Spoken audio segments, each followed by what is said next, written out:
오늘 하나님 우리에게 주시는 말씀은 요한복음 4장 15절부터 26절 말씀입니다. 요한복음 4장 15절부터 26절까지 말씀.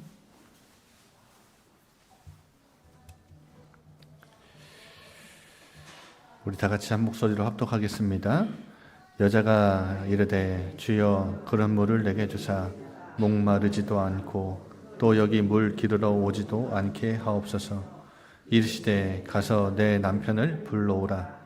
여자가 대답하여 이르되 나는 남편이 없나이다. 예수께서 이르시되 내가 남편이 없다 하는 말이 옳도다. 너에게 남편 5이 있었고 지금 있는 자도 내 남편이 아니니 내 말이 참되도다. 여자가 이르되 주여 내가 보니 선지자로소이다. 우리 조상들은 이 산에서 예배하였는데 당신들의 말은 예배할 곳이 예루살렘에 있다 하더이다.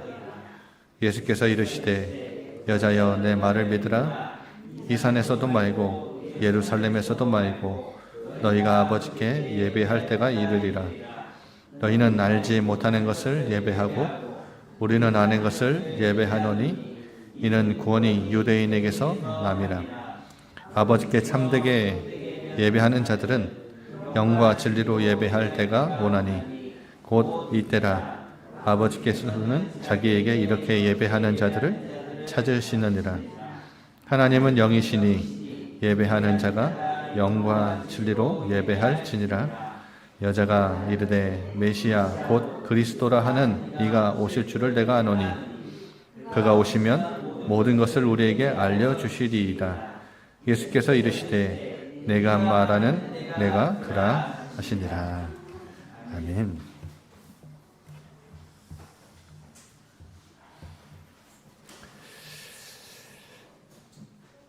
지난주에 이어서 예수님과 그 사마리아 여인의 대화가 이어집니다. 여러분, 우리가 마주하는 수많은 상실들 가운데 가장 치명적이고 인생 전체를 뒤흔들 수 있는 상실이 있다면 관계의 상실이라고 생각합니다. 여러분, 사랑하는 사람을 먼저 떠나보내신 분들 계시지요? 혹은 가장 가까이에 있었던 사람에게 배신당해 본 사람도 있으실 겁니다. 여러분, 애지중지한 물건도 고장나서 버리면 아쉬운 법인데 그동안 이 사람, 어떠한 사람, 그 대상과 인격 대 인격으로 그동안 수없이 나눈 대화, 그리고 그 사람과 대화를 나누면서 나눴던 마음, 그리고 여러 가지 이 위로를 주고받고 했던 그 모든 관계들이 한순간에 사라진다면 여러분 굉장히 그 상실감은 굉장히 크죠. 여러분 요즘에 그 집에서 애완견이나 애완묘 뭐죠? 반려묘, 반려견 많이 키우시죠. 근데 오랫동안 반려견이나 반려묘를 키우다가 이제는 안 키우시는 분들이 많으세요. 한번 키워보셨던 분들은 잘 안 키우십니다. 왜 그러냐면 10년 그리고 혹은 아주 길게는 10몇 년을 그렇게 반려견, 반려묘를 키웠는데 이제 죽잖아요. 이 반려견이나 반려묘를 한번 떠나보내면 그 상실감, 이 너무 커가지고 마음이 아파가지고 그 이후로는 이제 입양이나 뭐 이렇게 못하는 거죠. 저희도 예전에 서울에 경기도 하남에 마지막으로 제주도 내려오기 전에 살았는데 그때 키웠던 이 강아지가 있었어요. 저 얼마나 좋아했는지 몰라요. 근데 저희 어머니도 그 강아지 기억하시더라고요. 그 강아지를 내려올 때 지금 같았으면 데려올 건데 거기 있는 권사님 집에 맡겨놓고 왔는데 그 개가 나중에는 죽었대요. 얼마 안 돼서. 왜 죽었냐? 이게 저희가 살던 집을 왔다 갔다 하다가 너무 그리워가지고, 이 강아지도 그래요. 그러다가 차에 치여 죽었다고 했나요? 뭐 하여튼 간에 그 이후로 이제 저희 어머니도 강아지를 못 키우시겠다 그러더라고요. 의외로 정이 많으세요. 그렇죠? 아무도 안 웃으시네요. 여러분, 이렇게 반려견과 반려묘도 엄청 애지중지, 마음 주고 위로받고, 요즘에는 그 1인 가구가 많잖아요. 근데 그 좁은 집에도 이제 반려묘를 많이 키웁니다. 반려묘를 키우는 이유가 집에 갔을 때 아무도 반기는 사람이 없는데 이 강아지가 앞에 나와서 반겨주면 얼마나 마음이 좋습니까? 누구라도 반겨주는, 기다리는 사람이 있다고 생각하면, 그 존재가 있다고 생각하면 기분이 좋은 거죠. 그러니까 그 혼자 있는 그 외로움을 얼마나 이 반려견이나 반려묘 그 대상에게 쏟습니까? 근데 죽으면 그 상실감이 어마어마해요. 여러분, 하물며 사람에게 배신을 당하면, 그것도 가장 가까운 사람에게 배신을 당하면 그동안의 세월이 굉장히 무색해지고 허무해지고, 심지어 그동안 그 사람과 함께했던 나라는 존재가 부정당하는 느낌이죠. 그러니까 존재의 상실감이, 이 관계의 상실감이 어마어마합니다. 심지어 이것 때문에 자살하는 사람도 많아요. 여러분, 오늘 나와 있는 이 사마리아 여인은 이 지독한 절망 속에 날마다 깊어져가는 괴로움이 어마어마했을 겁니다. 당시 사마리아 사회에는 이 여자가 이혼을 요구를 못했거든요. 가부장제 사회입니다. 여자가 이혼을 요구를 못해요. 그러면 지금 5명의 남편이 있었고 지금 사는 6번째 남자도 남편이 아니에요. 그러면 5번이나 남자에게 버림을 받은 사람일 수도 있고요.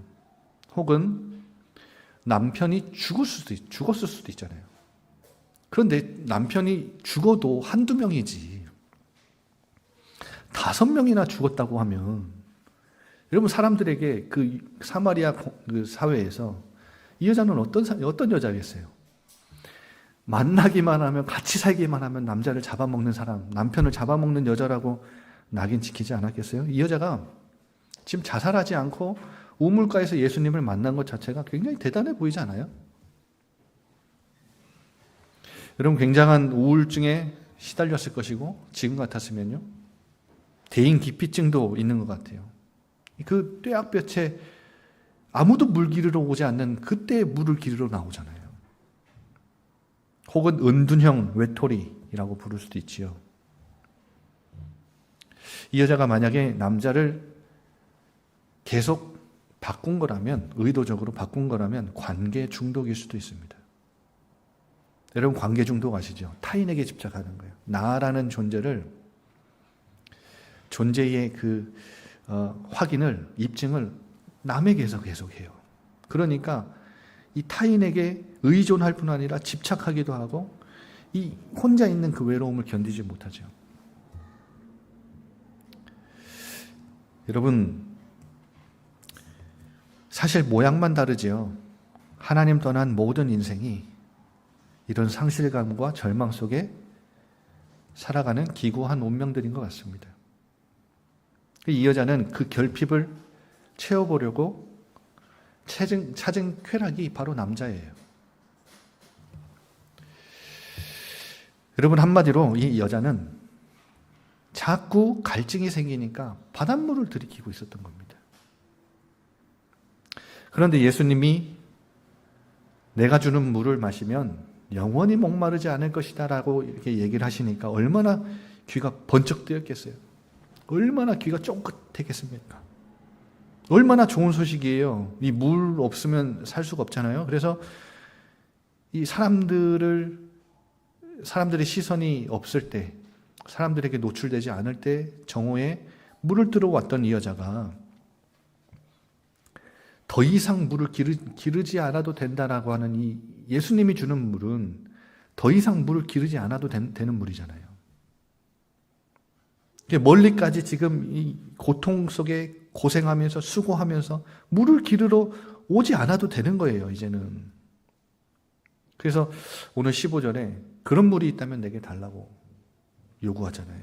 근데 이 여자는 아직도 여전히 우리 육신의 갈증을 해소해주는 이 마시는 물로 이해를 하고 있다는 거예요. 여러분, 이게 중요합니다. 그런데 예수님이 대뜸 뭔가 좀 뚱딴지 같은 이야기를 하시는 것 같잖아요. 물을 달라고 하니까 16절에 보세요. 네 남편을 불러와라. 여러분, 이게 좀 이상한 말이잖아요. 그냥 물 얘기하시다가 여자가 물을 요구하니까 갑자기 네 남편을 불러와라 그래요. 여러분, 이때 당시 이 여자가 했던 이 말을 해석해 보면 이때 당시 유대 사회, 사마리아 사회에서는 12세, 13세쯤 되면 여자가 정혼한 다음에 1년 후에 결혼을 합니다. 그러면 이 여자가 지그시 나이가 들었겠죠. 그냥 남편이 없다고 말하니까 이 말은 남편이 죽었습니다, 이런 의미로 받아들였겠죠. 그러니까 예수님이 하시는 말씀이 내 말이 옳다?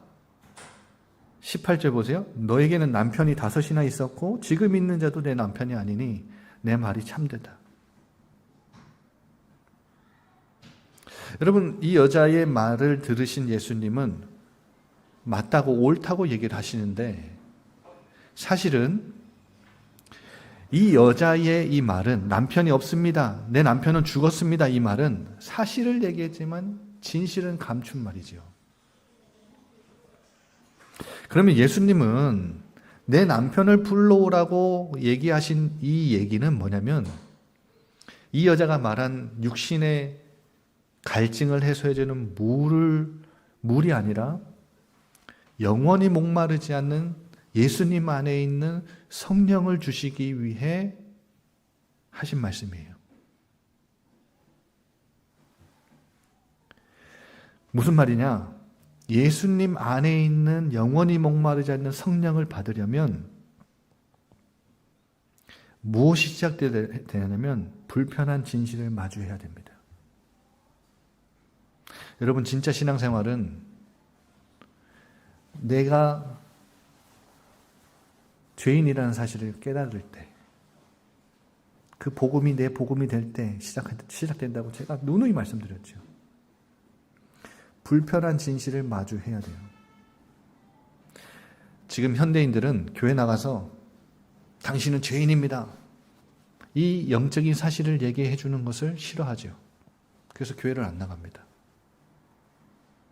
교회 가자마자 새신자에게 당신 죄인입니다, 이 얘기를 해주는 것을 되게 교회도 꺼려하고 불편해해요. 여러분, 예수님은 예수님 안에 있는 진정한 영원히 목마르지 않는 성령을 주시기 위해서 이 여자를 초청하고 계시는데 그 초청의 첫 시작이 뭐냐면 이 여자의 감추어진, 숨기고 싶어하는, 누구에게도 들키고 싶지 않은 깊은 목마름을 직면하게 하시는 겁니다. 자기 직면을 하게 하시는 거예요. 여러분, 거기서 진정한 치유가 시작됩니다. 여러분, 사람과 사람의 관계 속에서도 자꾸 이제 자기 안에 있는 속마음을 얘기하지 않고 포장하는 사람이 있죠. 그 사람하고는 깊어질 수가 없습니다, 관계가.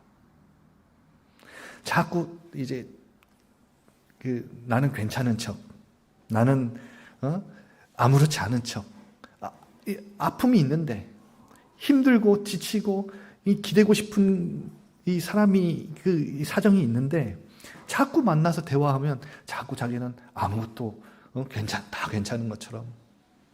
여러분, 이런 사람들하고 만나보신 적 있으시죠? 만나보면 어떻죠? 저도 제 마음 속에 있는 속마음을 꺼내기 힘들죠. 저는 좀 이제 계산하거나 막 뒤에서 막 이렇게 막 재거나 그런 성격이 아니다 보니까 제가 마주하는 사람들과의 대화는 저는 솔직히 제 마음속에 있는 것들을 너무 필터링 없이 그냥 다 고백하고 다 좀 좀 오픈해서 다가갑니다. 그런데 보통 저는 오픈하고 다가가면 보통 대부분 다 제 마음과 같지 않더라고요. 다 자기 안에 있는 것들이 있지만 다 숨기고 다가오더라고요. 그러니까 저는 그런 사람들을 만나면 저는 이제 제가 하는 그 관계를 맺는 방식으로 접근하지만 저에게 자신의 것들을 오픈하고 다가오지 않는 사람 같으면 저도 거리를 두게 되더라고요. 여러분, 복음이 나의 복음이 되려면 내가 죄인인 것을 깨달아야 된다는 것. 그러면 지금 이 여인에게 남편을 불러오라 이 말은, 그리고 이 여자에게 남편이 5이나 있었고 지금 있는 남자도 남편이 아니라는 사실을 예수님이 안다는 사실, 그 사실 앞에 이 여자는 진짜 자신의 목마름을 마주하게 될 겁니다. 그래서 이 여자에게 왜 물이 필요한지, 예수님이 주려고 하시는 물이 무엇인지를 보고 그것을 받으려면 그것이 절대적으로 필요한 자기의 상태를 예수님 보게 하시는 거지요. 지금 이 여자는 어떤 목마름에 있어요? 남편, 관계. 그러니까 남편을 바꿔가면서 혹은 남자들에게 버림받으면서도 또 남자를 의존하는, 여러분 그러면서도 해결하지 못하는 그 영적인 목마름 속에 이 여자는 있는데 이거를 감추고 싶은데 예수님은 계속 보여주시는 거죠. 예수님은 그걸 드러내시는 거예요. 그러니까 죄를 지적하시려고, 도덕적인 수준을 지적하시려고, 상처를 들춰내서 덧나게 하시려고, 드러내서 부끄럽게 하시려고 하시는 게 아니라 그래야 진정한 치유가 시작되니까. 여러분, 저는 여러분에게 제안하고 싶습니다. 하나님과의 관계 속에서 여러분 자꾸 가면 쓰고 하나님 앞에 서시면 하나님과 진정한 관계가 시작되질 않아요. 여러분, 하나님은 우리를 창조하신 분이고 예수님도 보세요. 예수님, 우리를 구원하신 예수님은 사람에 대해 증언을 받으실 필요가 없는 분이잖아요. 우리 안에 있는 모든 걸 다 아시는 분이에요. 그리고 우리 안에 계신 성령님은요, 우리의 생각, 마음 다 아세요. 내가 어떤 생각을 갖고 사는지, 저 사람을 보면서 어떤 마음을 품고 있는지 다 꿰뚫고 계세요. 그런데 내가 그 성령님께, 예수님께, 하나님 앞에 기도는 하는데 굉장히 가면 쓰고 기도하고 그 하나님과 관계를 맺는다고 하지만 내 안에 감추고 싶은 거 있고 숨기고 싶어 하는 게 있고 들키고 싶어 하지 않는 뭔가 깊은 목마름, 갈증, 결핍이 있는데 이걸 하나님도 모를 거라고 생각하고 감추고 하나님 앞에 나가는 거예요. 여러분, 그 하나님과의 온전한 관계를 맺기가 어렵습니다. 우리의 모든 것을 다 아시는 주님께 숨길 것 없고 감출 것 없습니다. 그러면 여러분 안에 혹시 감추고 싶은, 다른 사람들에게는 들키고 싶지 않은, 드러내놓고 말하고 싶지 않은, 저 사람이 정말 영원히 몰랐으면 좋겠다 했던 것까지도 우리 주님 앞에는 숨길 게 없고 감출 게 없어요. 여러분, 그 앞에, 예수님 앞에, 하나님 앞에, 성령님 앞에 그것을 가지고 나아갈 때 진짜 치유는 시작됩니다. 저도 어제 말씀을 준비하고 말씀을 정리하면서 제 쓰는 그 노트북에 그 말씀 묵상하고 이제 기록하는 그 공간이 있는데 거기다가 제가 숨기고 싶은, 그리고 영원히 감추고 싶은 제 안에 있는 결핍과 갈증들을 기록을 해봤어요. 여러분, 예수님은 지금 이 여자의 상처를 끄집어내서 비난하려고 부끄럽게 하시려고 하는 게 아니라 치유의 생수를 부어주시려고 남편을 불러오라고 하신 겁니다. 여러분, 자꾸 수치와 부끄러움을 가리려고 하지 마세요. 그러니까 사람들의 관계 속에서는 좀 어느 정도 숨김이 필요하지만 제가 말씀드리고 싶은 것은 예수님 앞에, 성령님 앞에는 여러분의 그 모습 그대로 가지고 나아가야 됩니다. 아프면, 우리 아이들이 아프면 입 꾹 다물고 있는 게 엄마 아빠를 도와주는 겁니까? 아니죠. 아프면 아프다고 소리 질러야 돼요. 하나님 앞에 달려나가서, 여러분 지금 안 풀리는 것들이 있잖아요. 여러분 안에 있는 갈증 있잖아요. 결핍 있잖아요. 그러면 여러분 그걸 가지고 하나님 앞에 달려나가서 하소연할 줄 알아야 됩니다. 그게 신앙생활이에요.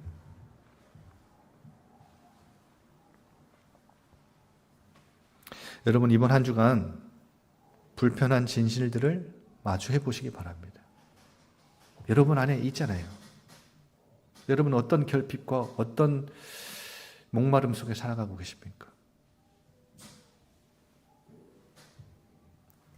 여러분 지금 이 여자가 자꾸 남자를 찾아갔다고 한 것은 바닷물을 마시는 거잖아요.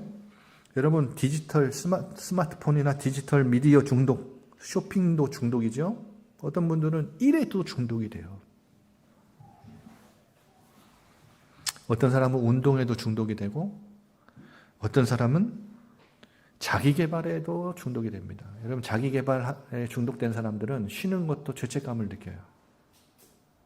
그러니까 쉬는 거를 못 견디죠. 가만히 있는 걸 못 견뎌요. 어떤 사람은 24시간 내내 TV를 틀어놔야 돼요. 24시간 내내 내 귀에 무슨 소리가 계속 들려야 돼. 그것도 쉬지 못하는 거죠. 고요한 시간을 못 견딥니다. 여러분 그것도 중독이에요. 자꾸 뭘로 자꾸 여러분 그 갈급함, 갈증을 채우려고 자꾸 못 찾아가십니까? 사마리아 여인은 남자였다면 여러분은 뭐가 있을 거 아닙니까?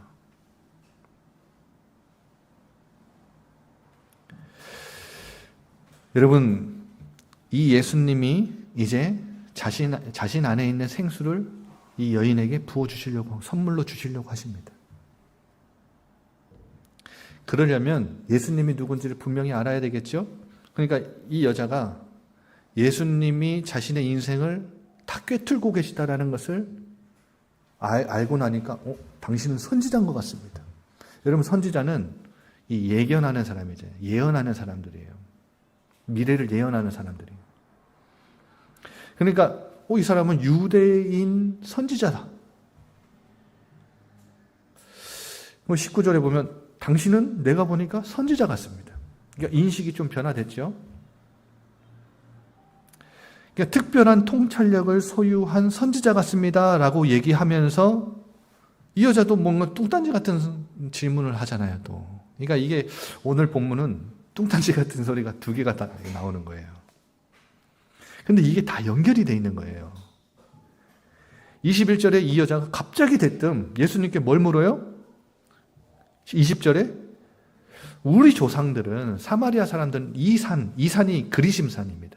이게 이 사마리아 근처에 있는 그리심산이라는 그곳에서 이들은 예루살렘까지 가지 않고 예배를 드렸는데요. 우리가 여기서 예배했는데 당신 유대인들은 예배할 곳이 예루살렘에 있다고 합니다. 예루살렘에서 예배해야 하나님이 받으신다고, 우리의 죄를 사해 주신다고 얘기합니다. 여러분 이 여자가 진짜 숨겨왔던 목마름, 갈증이 뭐예요? 예수님이 이제 다 알잖아요. 숨기고 싶었던, 자신의 감추고 싶었던 과거와 지금 현재의 이 문제를, 자신의 목마름을 다 아시잖아요. 그래서 예수님께 선지자 같은, 유대인 선지자 같으니까 지금 자기 안에 있었던 갈증을, 영적인 질문을 던지는 거예요. 이렇게 말하는 것 같아요. 제가 해석을 한번 해볼게요. 내가 죄인인 걸 예수님이 알았으니까 나 같은 죄인도 죄를 용서받기 위해서 우리 조상들이 말한 사마리아인들이 예배드리는 그들이 주장한 대로 이 그리심산에서 예배를 드리고 제물도 바쳐보고 해봤는데 이게 진짜 죄가 용서가 가능한 겁니까? 내가 지금 죄 용서 받은 사람이 맞습니까? 유대인들의 주장대로라면 예루살렘에 가서 예배를 드려야 된다고 하는데 내가 여기서 예배를 드리고 제물을 드려도 내 죄가 용서받을 수 있는 겁니까? 지금 그렇게 묻는 것 같아요.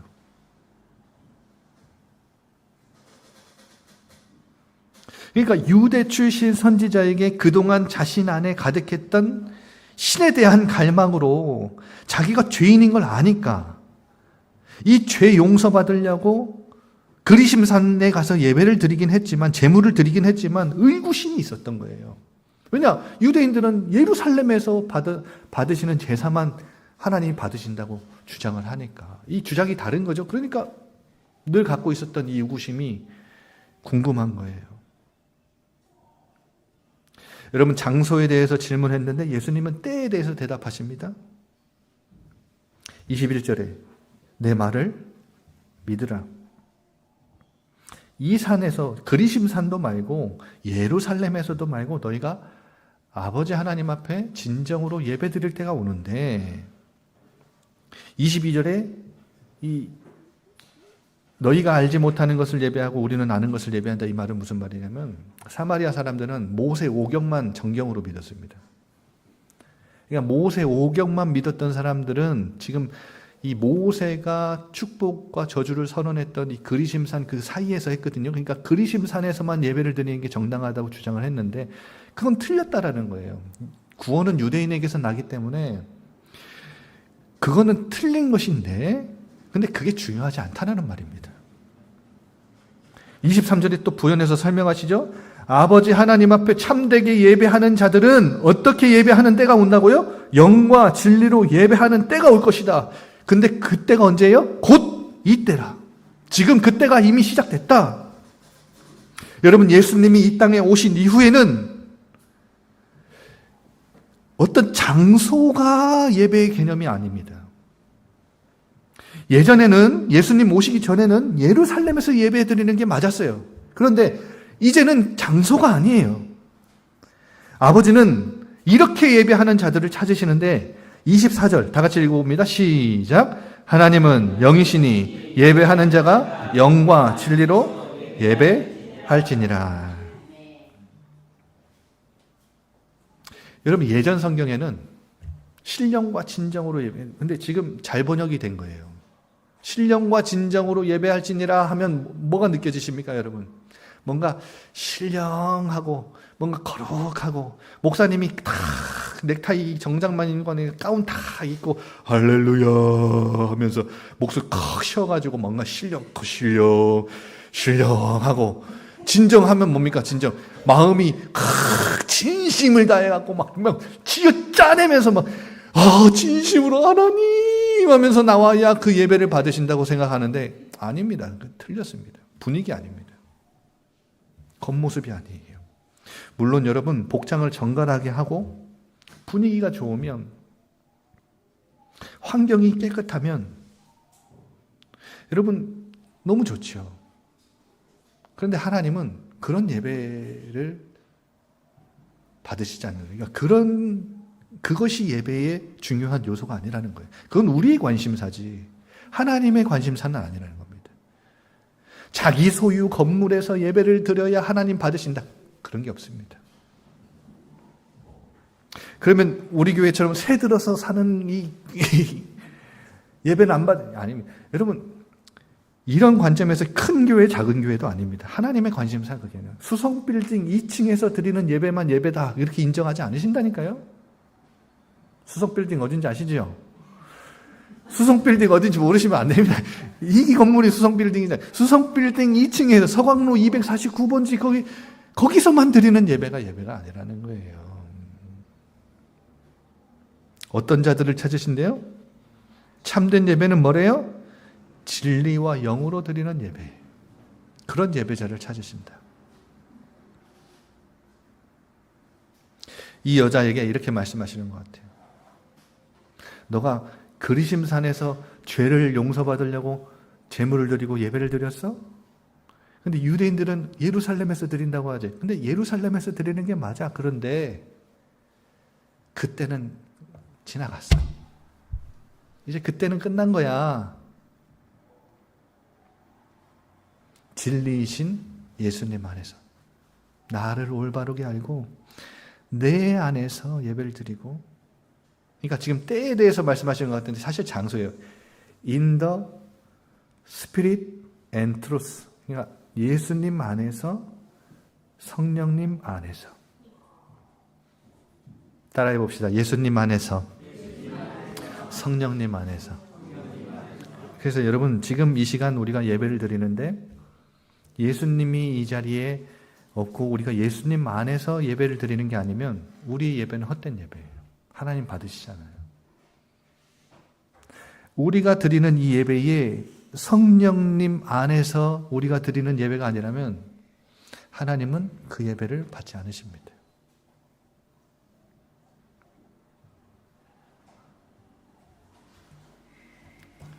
여러분, 그래서 이 여인에게 예수님이 이렇게 말씀하시죠.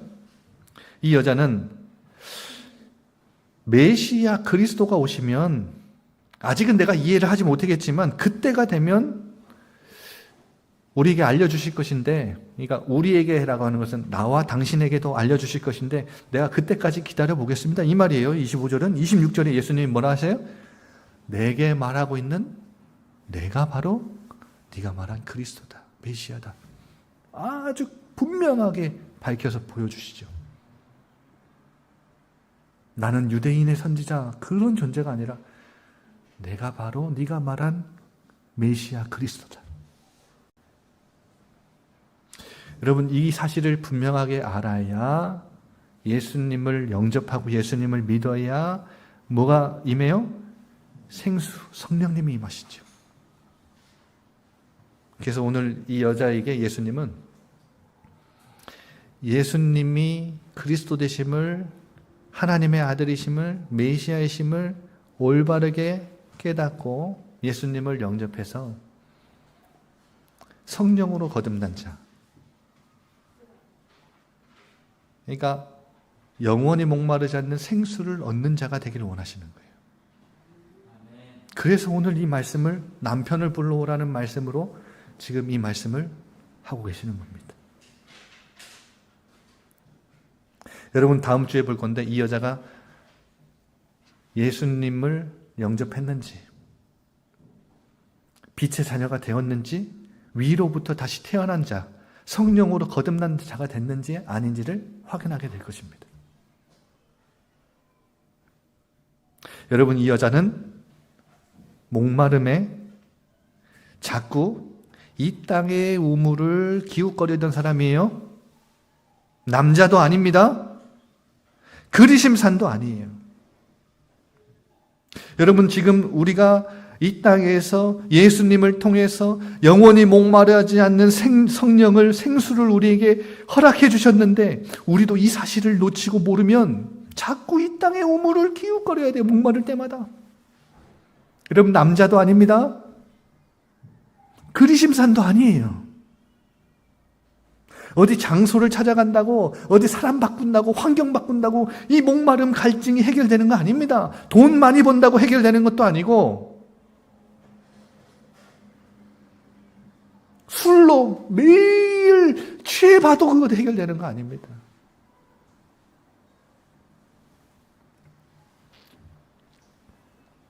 여러분, 예수님이 하늘 두레박이라고 했지요. 두레박이 있어야 우물에서 물을 떠먹을 거 아닙니까? 그러면 그 예수님 두레박을 우물에 내려서 길러가지고 올라온 그 물이 뭡니까? 예수님 안에, 그 두레박 안에 있는 물이 뭡니까? 성령님이라 그랬죠. 그 생수라 그랬죠. 생수가 성령님이라 그랬죠. 그러면 그 예수님과 성령님이 가득한 그곳이 바로, 그 우물이 바로 예배입니다. 자꾸 땅의 우물을 기웃거리지 마세요. 남편도 아니고 그리심산 아닙니다. 여러분, 하늘 우물인 예배의 자리, 거기에서 하늘에 두레바 계신 예수님을 내려서 영원히 목마르지 않는 생수를 길러 마시는 축복이 있어지시기 바랍니다. 매일매일 길러 마시세요. 여러분은 예수님을 믿는 자들이, 예수님이 그리스도 되심을 올바르게 정확하게 아는 이 은혜를 받은 자들이고, 그 예수님을 믿고 영접함으로 예수님 안에 있는 성령을 받은 사람들입니다. 그러면 이 땅에서 목마름이 찾아올 때마다 자꾸 거기에서 찾아야 되는데, 그것이 예배인데, 그것이 하늘 우물인데 자꾸 땅의 우물 찾아가면 되겠습니까? 여러분, 신앙생활은 이걸 경험해야 돼요. 세상이 줄 수 없는 이 땅의 우물이 우리에게 줄 수 없는 만족과 기쁨과 행복과 안식을, 평안을, 샬롬을 거기에서 공급하다 보는 것이, 그걸 체험하는 게 신앙생활입니다.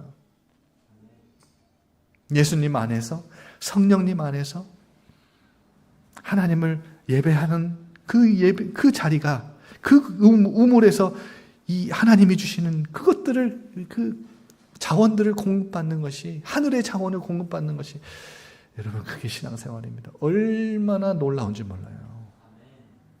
얼마나 기쁘고 좋은지 모릅니다.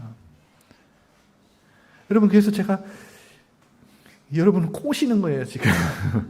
제발 딴 데 가서 마시지 말고 여기 와서 마셔봐라. 여러분은 예수님을 믿는 엄청난 은혜를 받은 자들 아니냐? 하나님의 선물인 성령을 받은 사람들 아니냐? 제발 그걸 받아 마셔봐라.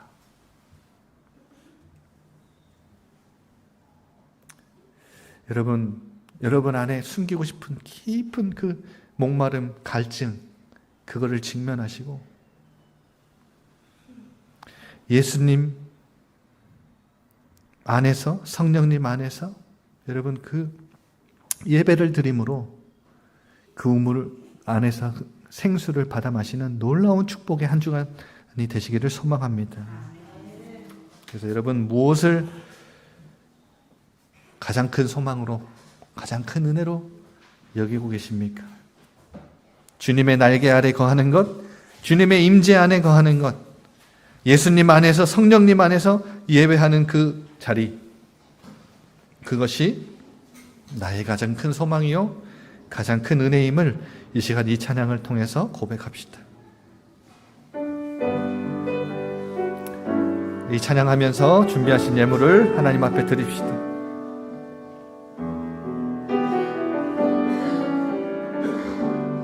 내 모습 이대로, 내 모습 이대로 사랑하시네. 연약함 그대로 사랑하시네. 나의 모든 발걸음 주가 하시나니 날 인도하소서. 내 모습 이대로 사랑하시네. 연약함 그대로 사랑하시네. 나의 모든 말걸음 주가 하시나니 날 인도하소서. 주의 날개 아래 거하는 것, 주의 임재 안에 거하는 것, 나의 가장 큰 소망, 나의 가장 큰 은혜. 주와 함께 동행하느니 주의 날개 아래 거하는 것, 주의 날개 아래 거하는 것, 주의 임재 안에, 주의 임재 안에 거하는 것, 나의 가장 큰 소망, 나의 가장 큰 은혜. 주와 함께 동행하느니. 다시 한 번 더 찬양합시다. 내 모습 이대로 사랑하시네 연약함 그대로 사랑하시네 나의 모든 발걸음 주가 하시나니 날 인도하소서 내 모습 이대로 사랑하시네 연약함 그대로 사랑하시네 나의 모든 발걸음 주가 하시나니 날 인도하소서 주의 날개 아래 거하는 것 주의 임재 안에 거하는 것 나의 가장 큰 소망 나의 가장 큰 은혜 주와 함께 동행하느니 주의 날개 아래 거하는 것 주의 임재 안에 거하는 것 나의 가장 큰 소망 나의 가장 큰 은혜 주와 함께 동행하 주의 날개 아래 거하는 것